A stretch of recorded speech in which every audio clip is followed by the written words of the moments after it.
everybody is doing well. Buenos tardes. I wanted to do a book review. So yesterday I finished a book that a friend actually had gifted to me before I left, and I was like, okay, I'm gonna definitely have time to read, more time to read than usual. So I took almost a month. I'm not gonna lie. I used to read books like every day. I would read like 2 or 3 books in one day. So I don't know what happened with my attention span, but there's so many beautiful, fun things that goes on here that I was just like, well, I'll give myself some grace.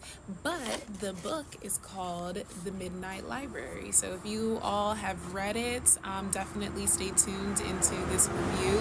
There will be spoilers and everything, but I would just love to have a discussion and talk to you guys about the book. The Midnight Library by Matt, I believe it's Haig. And if you have not read the book, just get the book, read it, and then look at the review later. So bookmark this so you can look at the review for it. I have my laptop over here, so I have some discussion questions that I popped up. Some of the discussion questions I'm like, okay about, but there are things that I feel like I have some questions on for the book. So if you read it, I would love to hear your opinion and your input. That would be fantastic. So let's jump into a discussion question. So the first one is, what was your opinion of the book? Did you like it or dislike it overall? So my overall opinion was I did like it. I did not love it, but I thought that it had some really good concepts to it. Towards the end, I felt like things were finally moving and I can understand and relate to it a little bit, but I think this book in my life, I personally didn't relate to it as much, just because maybe these are things that I have personally not gone through. Nora is the main character, and she is struggling with a lot of different things in her life, which I can relate to that, but she struggled so much that she became overwhelmed and attempted suicide. So that was something that I definitely understand that people do go through and they struggle through. So that's why I wanted to continue to read it, so I can have more of a better understanding. Hopefully nobody that I know wants that, but if there is something in their life that they need to reach out to someone to talk to, I was hoping that I can maybe have a better understanding to talk it through with them. So I did enjoy it. I did enjoy the book. There's a lot of different aspects that I enjoyed that we can get into, but yeah, overall I think that I did enjoy the book, so I will say that. All right, the next question: how did the Midnight Library make you feel? So if you read the book, you would know that she picked her new lives off of books. So whenever she went into the Midnight Library, she landed in a library and had a librarian and everything that helped her pick out the books of her life. So I felt like in a way my life would kind of be that as well. I love books, so I could see myself landing in a library if this were my situation, and I would pick out different books to pick a different life. But if it were not a library, I think it would be a candy store. I can see myself landing in a candy store, and instead of books that you're picking out, I would be picking out pieces of chocolate. So it's just like I grab a piece of chocolate, eat that, and then boom, I'm set in a different life. So and I felt like it made me feel good. I like the concept. I definitely like the concept of having the book of regrets and her picking out different storylines for her life. I thought that was a great concept. And then there was another character that was introduced, and his was a video game store. So it's just different things that you do appreciate in your life. So I think that that's supposed to make you feel settled. And even though this is a situation where you're kind of giving up on life, at least you're landing in a place that kind of makes you feel like home, or you feel content and comfortable in. All right, next question. What would you do if you ended up in the Midnight Library? How would you handle it?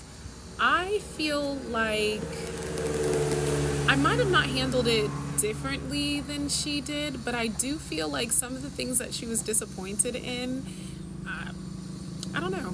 I might have not had a problem with it. Felt like Nora was a bit picky, but it's your life, so I guess you should be. So some of the storylines, like other than like Dan or the stories that her brother wasn't alive and everything, I totally understand that. But some of them I think were a little just kind of like, I don't like this. So the story with Dylan, I thought that was very sweet. He seemed like a sweet boy.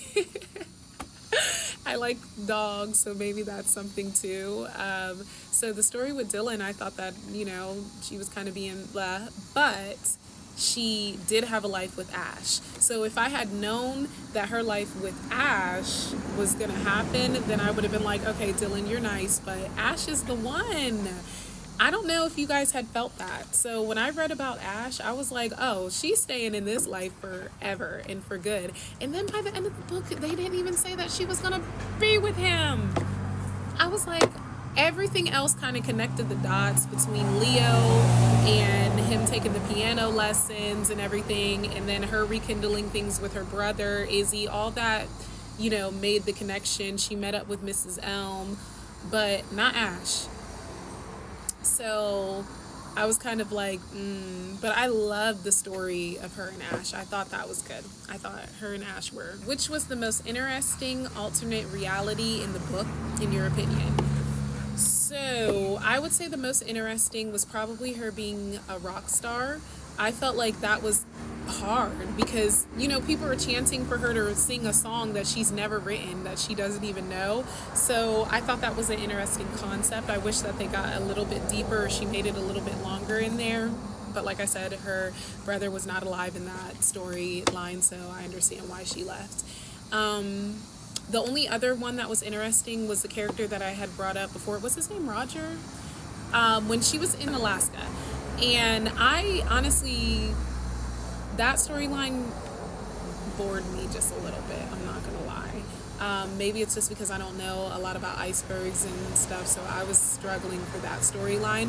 But when the character, I'm gonna say his name is Roger, I hope it is, but when Roger came into the picture and he said that he knew that what she was doing because he was one of those as well, I thought this was gonna take the turn of that movie Looper. Like, they're just kind of passing through different lives together and just jumping from life to life to life. I was like, oh, things are turning up. But it did not do that. It did not do that. She literally had sex with him and was disappointed and left. So that was interesting. That was an interesting turn for sure. But if they took that there, I would have been like, oh, okay, this is some soulmate action, like, come live a different life with me. Let's just jump through different journeys and stuff together, different lives, different books, video games, whatever. So I wish kind of that it went there, not gonna lie. What did Nora learn in the Midnight Library? So the life that she was in Alaska, I did like the fact that she learned that she did have the will to live. So when the polar bear was about to attack her, she wanted to live. So I did appreciate that. I was like, oh, okay, I like that idea, that concept that the author put in there.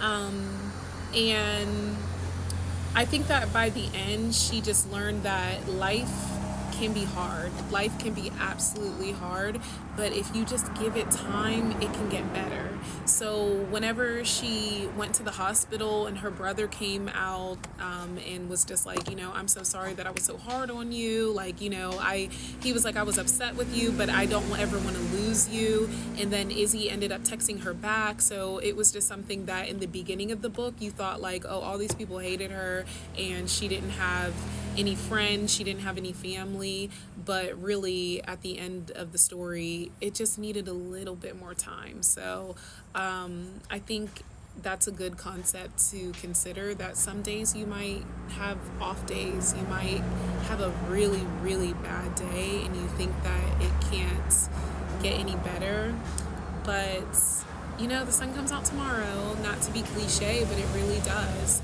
So the next day could be so much better for you, and sometimes not even the next day, sometimes within the next hour you would be doing so much better than what you were doing before. So I would just say hold on, just give it some time. I do like that she was able to make the changes of her own perspective as well. So as far as Leo, when she was in the life with Ash, I believe. She saw him getting arrested, and she knew that it was because, he wasn't taking these lessons. He wasn't doing the music and everything. And when she got back to her regular life, she called the mom, or the mom called her, and she was just like, regardless of if you even take lessons with me, he should be taking the lessons because he's a good kid, and, and it almost like saved a life. So that part reminded me of Harry Potter and the Prisoner of Azkaban. So when they went back into went back on the, I can't think of words, but the little necklace that Hermione had, the time thing. I'm sorry, I'm a Harry Potter fan, so please don't yell at me and be like, she don't even know what this is called. I just can't think of it right now. They went back and then they saved Buckley. When they saved him, I was just like, oh yeah, this is what that reminded me of. So it's just like you went back to your regular life and you were able to help the student so he didn't get into any trouble. This next question is a little deep. It's okay. So it says, discuss the books in your own midnight library. So that means that I have to kind of discuss like maybe things that I either regret or a different life that I could have, what life would I be living if I didn't choose the things that I chose. So to be honest, this is one of the reasons why I was saying that I didn't relate so much, because there's not many things that I regret in my life. So there might have been like decisions in my life that I've made that I was like, oh, that wasn't a really good choice to make, but I try to think of the most positive outcome that I can from each decision. But just to play around and everything, I feel like it would be more so something that's like, okay, so what if I stayed in Pennsylvania? What if I stayed in Pennsylvania, didn't move to Florida? Where would my life be? Because the reason why I moved from Pennsylvania was because I felt like Florida had more options for me, and I like the lifestyle more than Pennsylvania. So I don't think that my life in Pennsylvania would have been bad if I stayed, but I don't think that I would have received the growth and the exploring and the discovery, just the different health things that I received whenever I moved to Florida. Also, it could be applied for the same thing, like what if I stayed in America and didn't leave to go to Costa Rica? So I think that the decisions that I make in my life, I consider them. I think very hard on the decisions that I make, and I think it's all to just make sure that I progress. So I don't think that I would have been a better person if I stayed in Pennsylvania compared to who I became when I moved to Florida. And then same thing for Costa Rica. I think that I'm fulfilling a dream for myself, so I'm at my highest form here. Now, if we wanted to get into the topic of relationships, then yeah, that could be the midnight library. That would be the midnight nightmare for me. So I think that there's just some relationships that it was just like, maybe I shouldn't have got into that, but I don't regret people. I think I learn a lot from the different people that I've met, the different people I've connected with, friends, all of that. So I can't say that I regret people so much. What if I took this job instead of that job? What if I decided to stay at a job instead of leaving it? What if I left a job earlier? It would be things like that. So I don't think it would be that detrimental, because I don't know. I say this, I'm about to say I'm not a huge risk taker, but then I literally just left and went to Costa Rica to live. But normally, I'm not a huge risk taker, so maybe that might be a regret. Maybe I could have been that person to, skydive. At a point in my life, so many people wanted me to go skydiving with them. I don't know why. I've never expressed the, need to do it, but they're like, I just feel like you would be a cool person to skydive with. And I'm like, not this girl, not I. So I thought that was funny. Sorry. What's wrong? Who we barking at? So this is a question that actually didn't come up in any of the discussion questions that I looked up, that I was surprised about. But I didn't look up a whole, you know, list of discussion questions. But one of the questions that I was thinking of is who would be your Mrs. Elm? So who would be in your midnight library, kind of making sure that you are understanding the process and then also getting to choose which book or which life that you're living. So I feel like for sure my Mrs. Elm would be my mother. So I think that she would be the perfect person to make sure that I am, that I have sanity, which she does every day of my life anyway. And so she would be the person that I would feel most comfortable with talking about, like maybe different regrets or decisions that I have made and like reasons why I couldn't stay in a life. I think I would be so comfortable talking to her about it. So I think that answer would be my mom, but I would love to hear who your Mrs. Elm would be. So shout out to my mom. Love you. But that just about wraps up the Midnight Library review. So thank you for hanging out with me. I want to do more book reviews. So I would love to get into maybe having like a series or, give me a time frame to read a book, because clearly a month is not okay. I need more time, or I need less time, I should say. I'm sorry. I need less time. So give me like, girl, we got to read this book in 2 weeks. So let's get it done. The next book, the next book that I want to read is called Blood Like Magic. I cannot think of the author's name, so I will put it in the comments if you want to jump on that book. I think that one would be more up my alley because I love magic, I love fantasy, so I do think that I would probably read that book a little bit faster than this, but this was a really good book, so I think it would help people who might be going through things. So if they do feel stuck or overwhelmed and they don't know what to do, I think reading something like this would give them purpose. It would give them a new perspective on life, and just to sit there and imagine like, okay, like I could jump into a different life or I could change mine, because at the end of the day, that's what Nora did. She didn't pick any of the lives that she jumped into. She went back to her own and she changed it. She had a different mindset. She helped people along the way too. So I think that this is a great book for mental health and people who are dealing with struggles, which I feel like a lot of us are, especially nowadays. A lot of us are going through things that maybe we don't know how to navigate, and maybe picking up a book to read might just be the thing that saves you. So I hope that, this book review was fun, and I can't wait to do this again. So please put things in the comments. Talk to me about the book. Talk to me about anything. I'm like, I got all this time.